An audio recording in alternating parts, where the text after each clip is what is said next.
Kalinga studio Musepur Chhapra. बोलाए भौजी कहाँ डालबैलू होली के मजा अकेले उठैलू। का कहतनी जी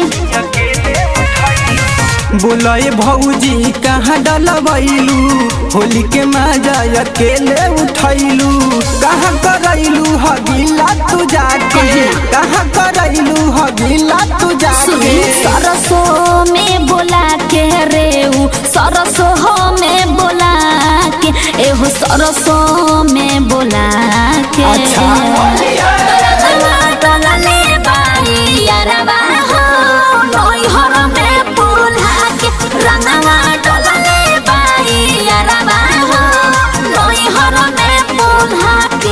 तोहरो मन होई ऐसन बात नहीं खे।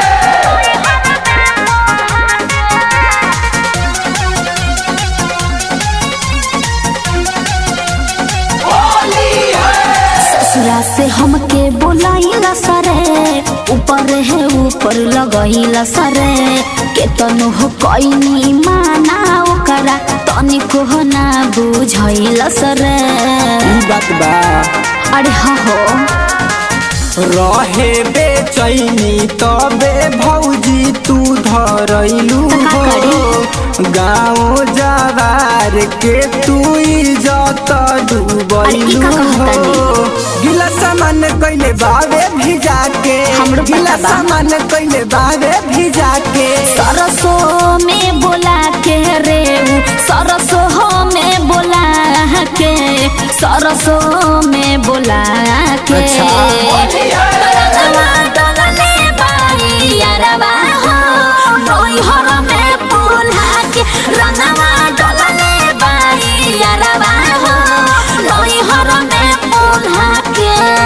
अरे बड़ा गजन कैले बाहो।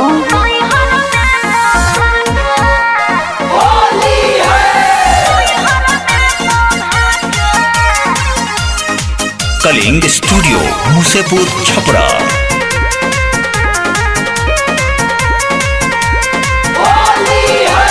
बिनय बलमुआ रहेल सऊदी हौदी यारा भरल बा चली जे पता तो होई बड़ा घाटा आटाई हो सनल बा।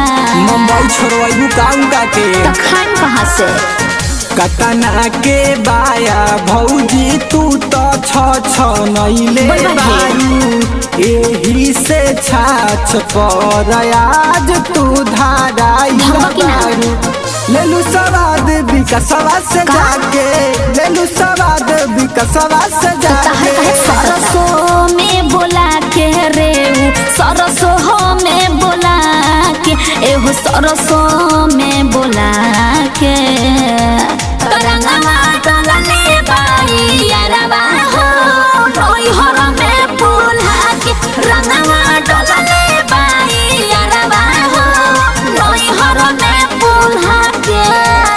बारह गजन कैले बाहो।